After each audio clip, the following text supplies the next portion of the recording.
செய்தித் தலைப்பு: ஜனநாயகன் படத்திற்கு தடையா? உச்சகட்ட பரபரப்பில் கோலிவுட். வணக்கம். தமிழகமே ஆவலோடு எதிர்பார்த்துக் கொண்டிருக்கும் நடிகர் விஜயின் ஜனநாயகன் திரைப்படம் வெளியாவதில் சிக்கல் நீடிக்கிறது. வரும் ஜனவரி 9ஆம் தேதி ரிலீஸ் என அறிவிக்கப்பட்ட நிலையில் இன்று வரை தணிக்கைச் சான்றிதழ் சென்சார் சர்டிபிகேட் வழங்கப்படாதது அரசியல் வட்டாரத்திலும் திரைத்துறையிலும் பெரும் புயலை கிளப்பியுள்ளது. இதுகுறித்த கூடுதல் தகவல்களை வழங்குகிறார் எமது செய்தியாளர். ஆம், இயக்குனர் வினோத் இயக்கத்தில் விஜயின் கடைசி படமாக உருவாகியுள்ள ஜனநாயகன் படத்திற்கு தணிக்கைக் குழு முட்டுக்கட்டை போட்டுள்ளது. கடந்த மாதம் 19ஆம் தேதியே படத்தை பார்த்த தணிக்கைக் குழு சில காட்சிகளை நீக்கவும் வசனங்களை மியூட் செய்யவும் அறிவுறுத்தியது. படக்குழு அந்த மாற்றங்களை செய்து மீண்டும் சமர்ப்பித்த பிறகும் இதுவரை சான்றிதழ் வழங்கப்படவில்லை.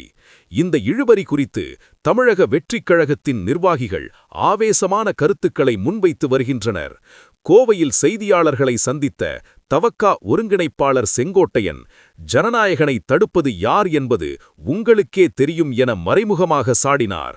அதேபோல் நடிகர் சிவகார்த்திகேயனின் பராசக்தி படத்திற்கு உடனடியாக சான்றிதழ் வழங்கப்பட்ட நிலையில் ஜனநாயகன் படத்திற்கு மட்டும் ஏன் இந்த பாரபட்சம் என தவக ஆதரவாளர்கள் எக்ஸ் தளத்தில் கேள்வி எழுப்பி வருகின்றனர். தற்போது இந்த விவகாரம் நீதிமன்றம் வரை சென்றுள்ளதே. அதுபற்றி என்ன தகவல்?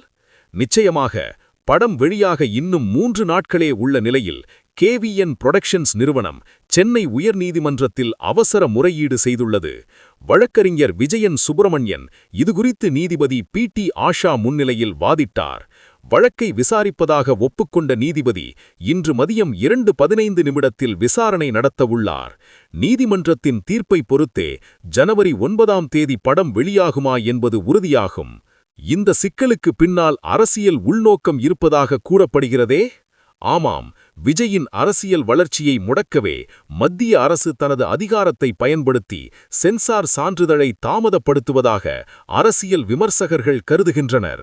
இதுகுறித்து தமிழக காங்கிரஸ் தேர்தல் பொறுப்பாளர் கிறிஸ் ஜோடங்கர் கூறுகையில், கலையை அரசியல் கருவியாக பயன்படுத்துவதை நிறுத்திக் கொள்ள வேண்டும், இது ஒரு ஜனநாயக படுகொலை என சாடியுள்ளார். ஏற்கனவே லியோ படத்திற்கும் இதேபோன்ற நெருக்கடிகள் கொடுக்கப்பட்ட நிலையில் விஜயின் கடைசி படம் என்பதால் உணர்வுபூர்வமாக காத்திருக்கும் லட்சக்கணக்கான ரசிகர்கள் தற்போது கொந்தளிப்பில் உள்ளனர். சமூக வலைதளங்களில் #ஜனநாயகன் என்ற ஹேஷ்டேக் இந்திய அளவில் ட்ரெண்ட் ஆகி வருகிறது. தகவல்களுக்கு நன்றி.